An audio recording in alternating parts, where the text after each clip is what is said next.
Our next presenter is also the editor of the publication, The Art of Music, Patrick Coleman. Patrick Coleman's an independent writer, scholar, and editor. This year, he was awarded the Berkshire Prize from Turpello Press for his first book of prose poetry, Fire Season. As former project manager at the San Diego Museum of Art, Patrick Coleman was pivotal to the instigation of the art of music at its very formative stages and throughout the publication process.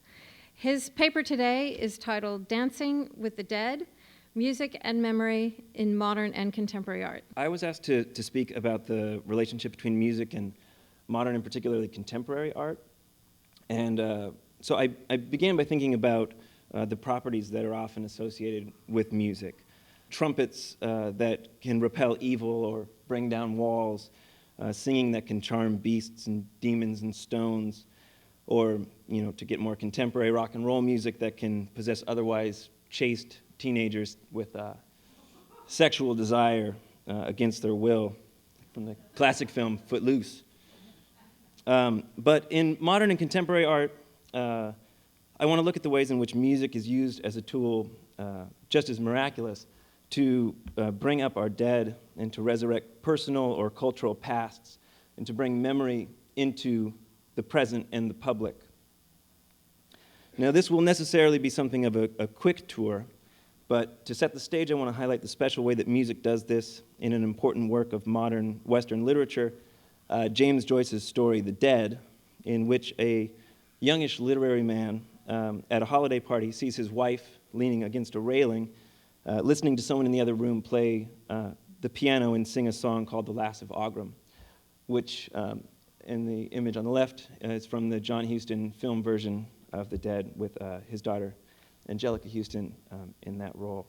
And this young man, Gabriel, is looking at his wife, thinking she's a symbol of something, and he wishes he could paint her, and he would title the painting Distant Music, something not unlike the musical-minded portraits of the 19th century, such as Frederick Leighton's Lieder ohne Wort, or Songs Without Words, which takes its title from Mendelssohn's series of compositions for piano. But while Gabriel is transforming her into a silent object of his desire, an occasion for lyrical, sensuous revelry, his wife Greta is having a vastly different experience. She's been transported by the song to her childhood in Galway and to a young man who loved her named Michael Fury, a young man who sang this song, The Lass of Aughrim, to her, and who perhaps died for her.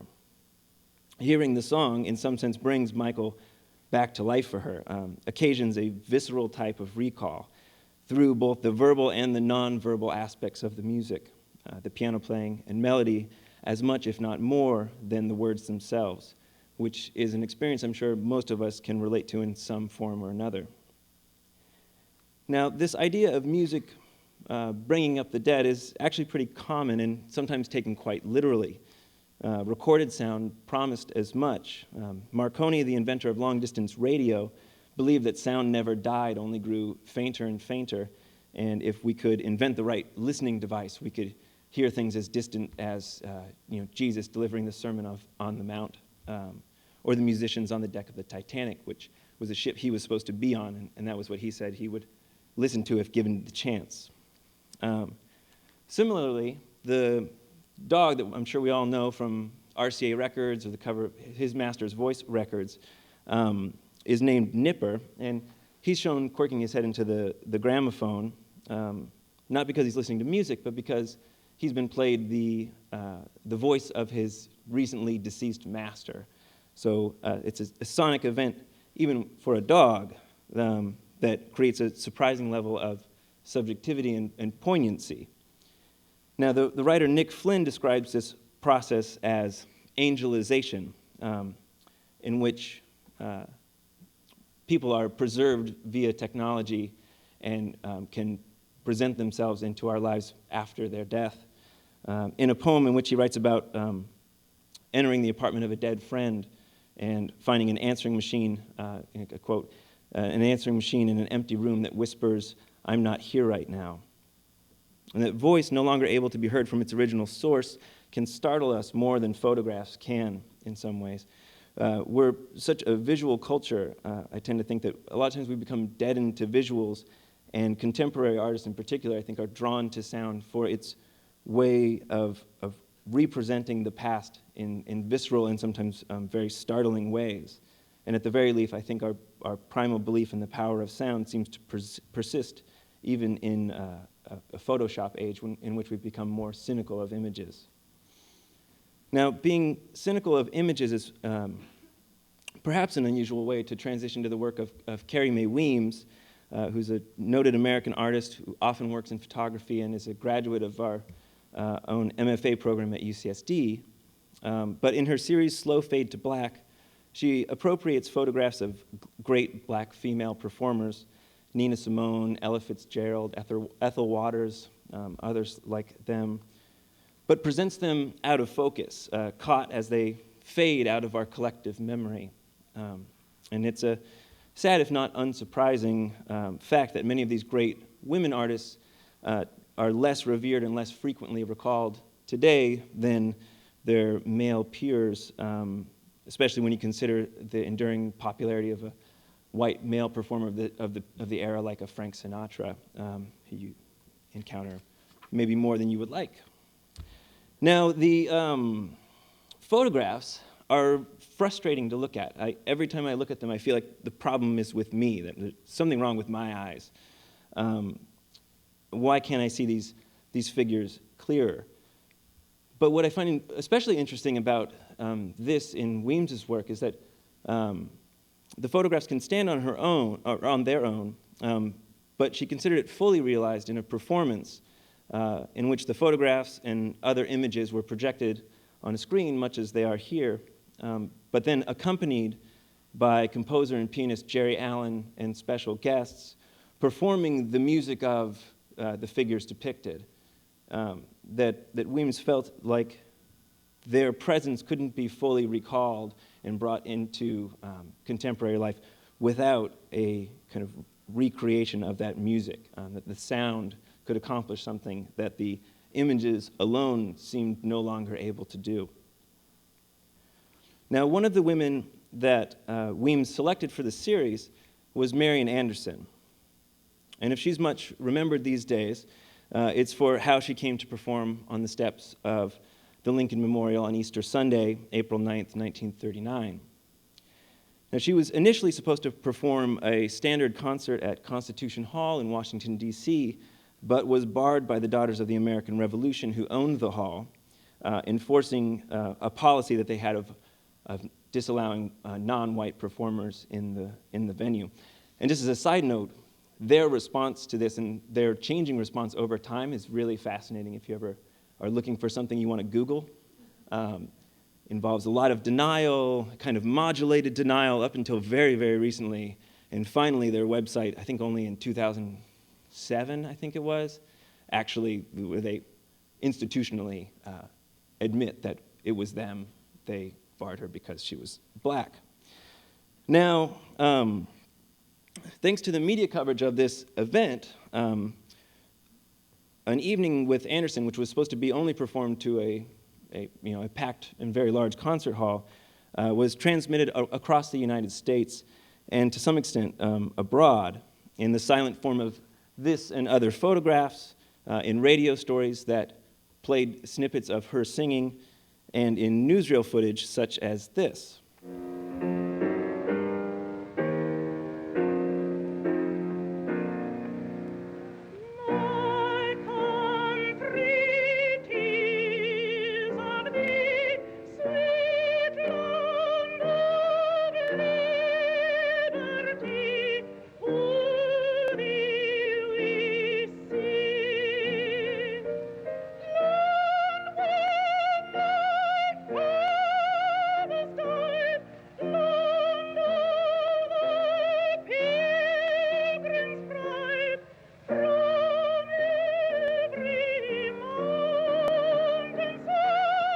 Now, this Marian Anderson, by the present day, seems to have all but eclipsed her reputation at the time and how she was known and considered by other musicians, music aficionados, and artists as a powerful and versatile contralto performer who could do spirituals as well as art song equally well and would often mix these in single evenings.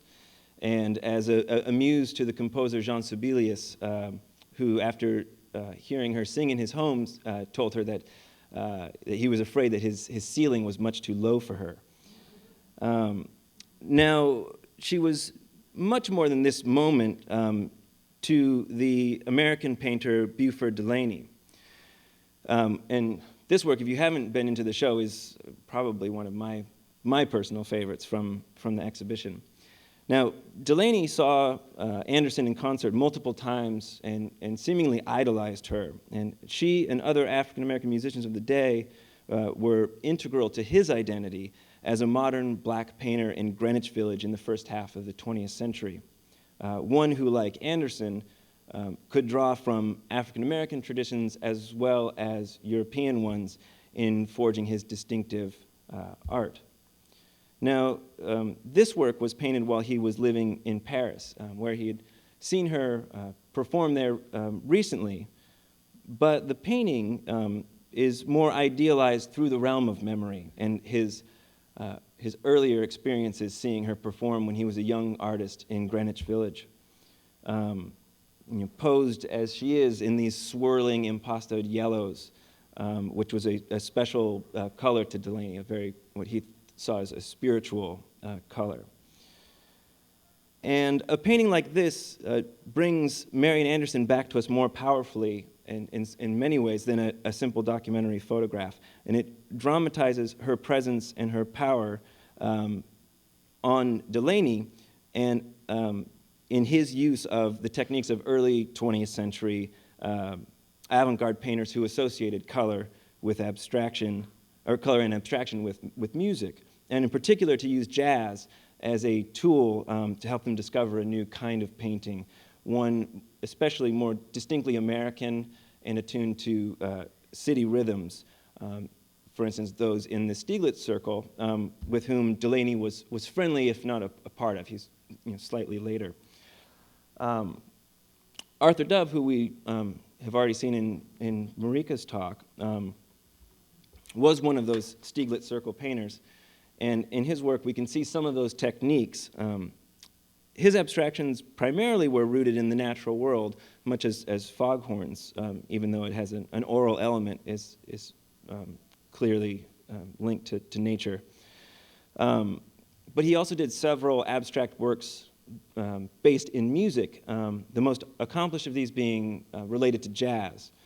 Now, as with his riffs on rivers, seas, and farmlands, which we may know him better for, his abstractions from jazz were part of this search for novel experiences that could serve as the foundation for painterly experimentation. For example, this painting is called George Gershwin, I'll Build a Stairway to Paradise, and was painted on April 11th, 1927. And it refers to a popular tune that Dove had heard performed by Paul Whiteman and his orchestra in person on December 15th, 1925. His wife, the artist Helen Torr, picked up the record of it, and he played that record over and over and over again in his studio while working on this painting, and one that preceded it that he threw out, working to transcribe something of this experience onto the canvas. So just for fun, let me play you a little bit of that recording.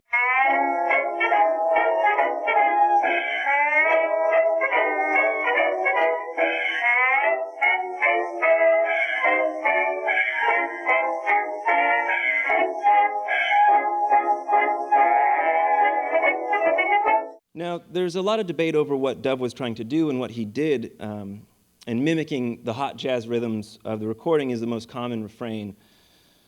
It may be flat-footed to argue it, but I tend to think that there's something more going on in a painting like this, especially given that he painted it based on a recording that itself is a link for him to a past experience he had in a concert hall.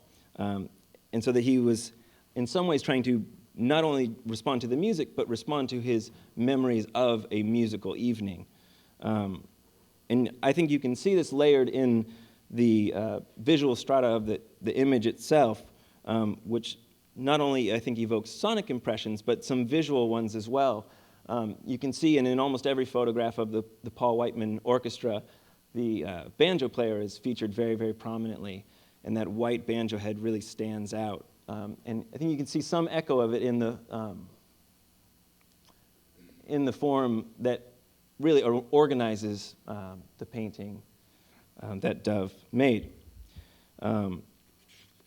And for an artist seeking to forge an American identity, in some ways, I mean, what's more American and has a more distinctly American history than the banjo, which was brought over from Africa by slaves and formed a rich musical tradition, but then starting in the late 19th century, transitioned to a white vaudeville instrument. And in a lot of ways, the sort of African-American tradition of banjo music was lost and obscured, only more recently brought back to popular resurgence by a band like the Carolina Chocolate Drops. Now, much as Weems wanted to resurrect a heritage of black female singers, it was in Buford Delaney's apartment that the writer James Baldwin came face to face or ear to ear with the distinct musical inheritance of African American culture. Delaney, who Baldwin called his spiritual father, kept a record collection of many of the same singers in Weems's series. And here's what Baldwin says about his first visit to Delaney's apartment. I walked into music. I had grown up with music, but now, on Buford's small black record player, I began to hear what I had never dared or been able to hear before. Buford never gave any lectures, but in his studio and because of his presence, I really began to hear Ella Fitzgerald, Ma Rainey, Louis Armstrong, Bessie Smith, Ethel Waters, Paul Robeson, Lena Horne, Fats Waller. It was in this music and the voices of these artists, much as Weems's project suggests, that Baldwin found an ideal artistic inheritance. And it's an interesting and somewhat related move that Stan Douglas, the contemporary Canadian photographer, filmmaker, and installation artist, has made use of. In his film, Luanda Kinshasa, he creates a 6-hour six-hour set of musicians jamming in a reconstructed version of Columbia's 30th Street studio, which is where classics like Miles Davis's Kind of Blue, Bob Dylan's Highway 61 Revisited, albums like this were recorded. But in Douglas's version, it depicts an imagined multicultural jam session, something that never took place, but presents a kind of historical musical utopia, which suggests it's in its title, Luanda and Kinshasa being capital cities of African countries, Angola and the Democratic Republic of the Congo, that suggests some of the African roots of jazz in the political discords of the 1970s.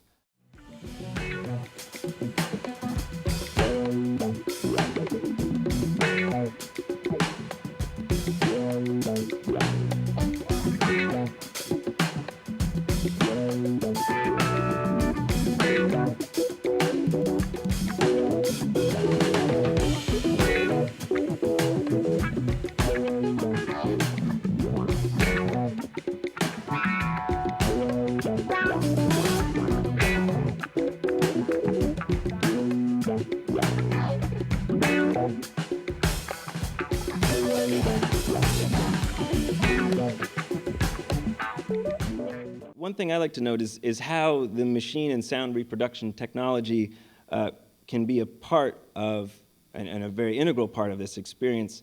And for Delaney and Baldwin and Arthur Dove, the record is this device that allows them to transcend time and place.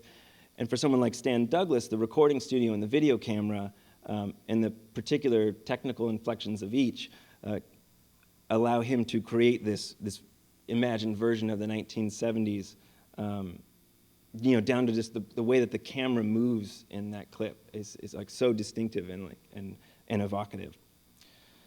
Now, it's a bit of a left turn, but I did want to touch on Tristan Parrish, whose massive microtonal wall is in the exhibition because there's so much I could say about him as both a visual artist and a composer, and he is equally well regarded for his work in both genres, or both domains. But I want to look in particular at his composition for piano and 40 speakers called Surface Image. And Perich's speakers, much like in Microtonal Wall, each play a one-bit tone, the most basic audible artifact a speaker is capable of making. And he's able to program them to create somewhat beyond human modulations of microtonal sound. Now, in Surface Image, the pianist Vicky Chow at times imitates this headlong rush of digital data, and at times she and the machine seem to be competing, trading virtuoso passages.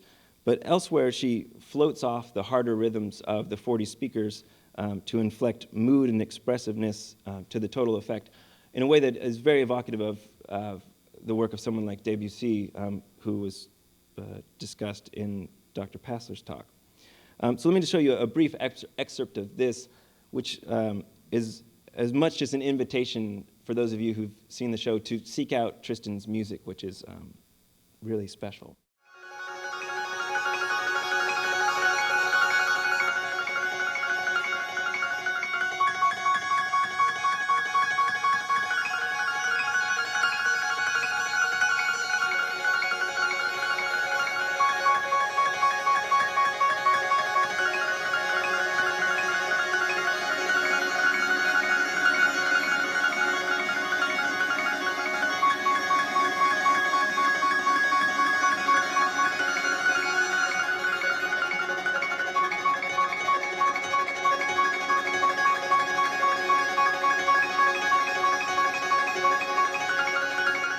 One of the things seeing a clip of it performed does that I think is really interesting and important too is really highlights how physical even the playing of those speakers is. You see the speaker cones punching in and out.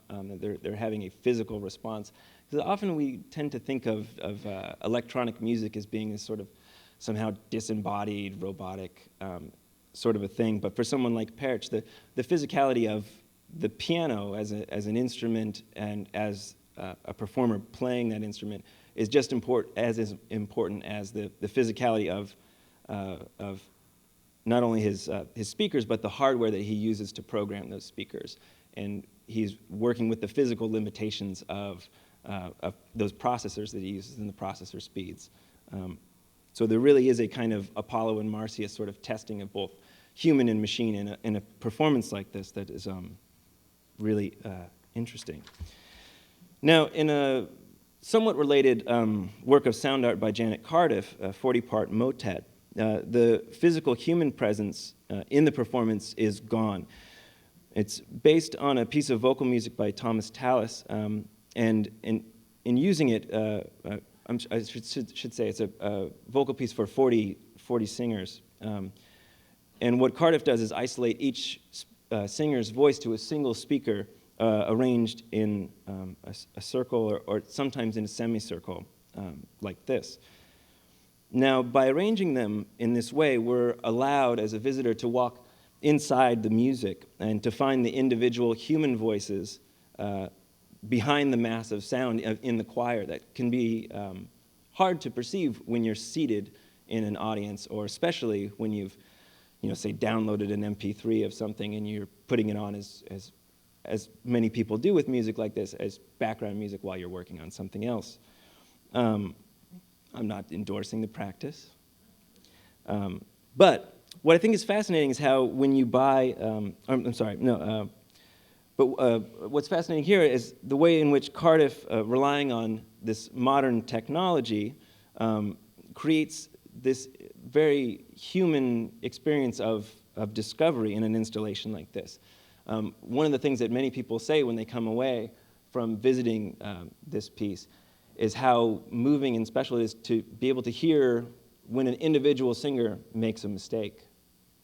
It's something that's a lot harder to hear when listening to a full composition. And you can also hear the chatter of the musicians between takes. So as the piece concludes, the musicians talk a little bit, and then it kicks up again.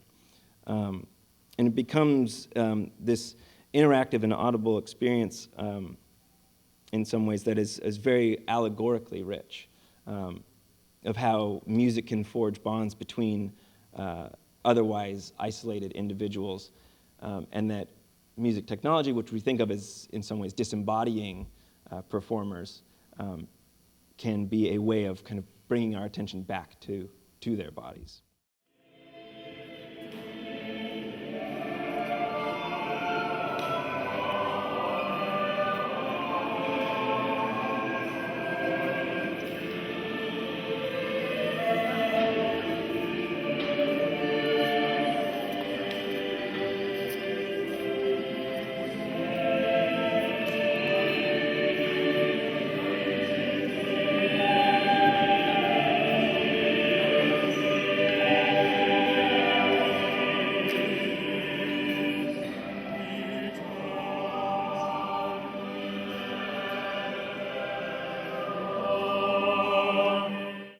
Music has been used in some ways to dramatically present absences also by contemporary artists. One of those is the contemporary Scottish sound artist Susan Phillips, for whom this is a recurring theme in her work. In fact, early in her career, she did a piece based on the James Joyce story in which she sings the song "The Lass of Aughrim," and in some versions is accompanied by a film projection in which she recorded no image on the film, but as it plays, it accumulates dust, mimicking the final image of that story of snow falling on all the living and the dead. But what I want to focus on today is a work she did in 2012 called Study for Strings, in which she staged speakers at the Cassel rail station as part of the Documenta exhibition, in which she played a version of the Jewish composer Pavel Haas's Study for String Orchestra. But in her form, the music was presented fragmentally and only for two instruments.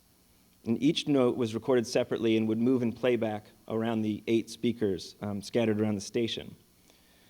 Now, this piece of music was composed by Haas while in a concentration camp, and after he completed it and performed it for a propaganda film, Nazi propaganda film, he and most of the orchestra were sent to Auschwitz and killed. Now, allow me to play a brief excerpt of his composition, because I think it really helps to have this in your head when you see what Phillips created in response.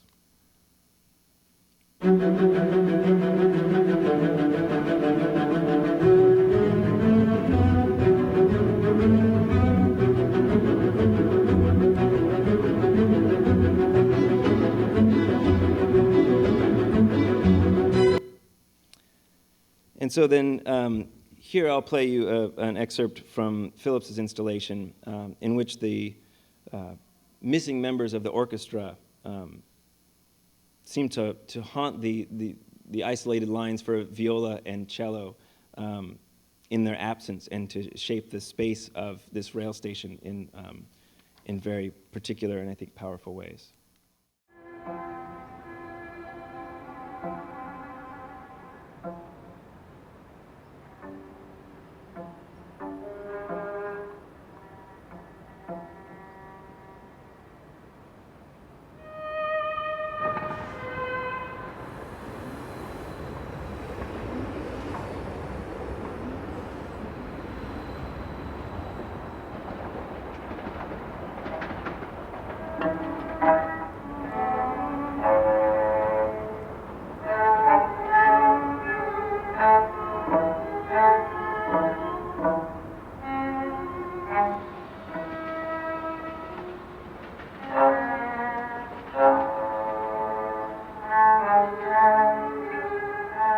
Before I conclude, I wanted to return to some of the less tragic valences that contemporary artists have been drawn to music for in this particular vein. And I wanted to do that by turning now to the work of the contemporary Icelandic artist Ragnar Kjartansson. He's one of these artists who is kind of good at everything, it seems like. He's sort of quasi-bohemian. He can sing opera, he can paint, he can come up with these really interesting and specific installations. For someone like me, he can make you feel really bad about yourself. And what I want to do is end by looking at his new, or not new, I'm sorry, it's a few years old now, but his multi-channel video work, which is coincidentally in the inaugural installation of the Broad Museum, the new museum in LA. So if you have a chance, you should visit it. And I think it does just about as good a job as you could expect of recreating the special magic that occurs when a bunch of musicians begin to jam. So on each of the 8 screens in the installation, a single musician is isolated visually for the visitor, but likewise in the original performance, each of these musicians was in a different room of an abandoned mansion in upstate New York, in which they couldn't see or hear the other performers. But thanks to very, very long microphone and headphone cables, and again, this technology that we kind of we take for granted, they were able to perform together this hour-long composition of Kjartansson's based on a poem by his ex-wife, and as a kind of response to the dissolution of his marriage. And in the next clip, Kjartansson is the man in the bathtub, who you can actually see here, playing the guitar and singing the song.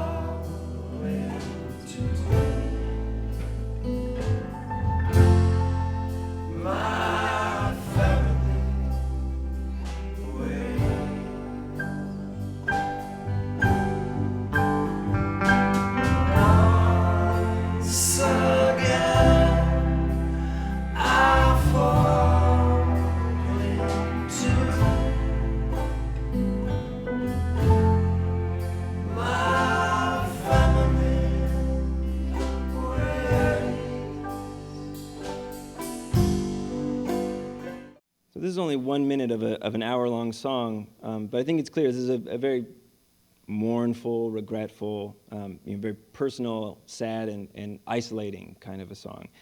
And what the installation seems to show is that through the playing of it, this individual feeling is shared out among the other musicians and in the audience who's gathered on the porch of the mansion on one of the screens, never fully eradicating anyone's isolateness, but mitigating it quite powerfully, which is I hope, one of the common things that you can see in this selection of primarily contemporary works that these artists have been drawn to with music and how they've used it. So, thank you very much.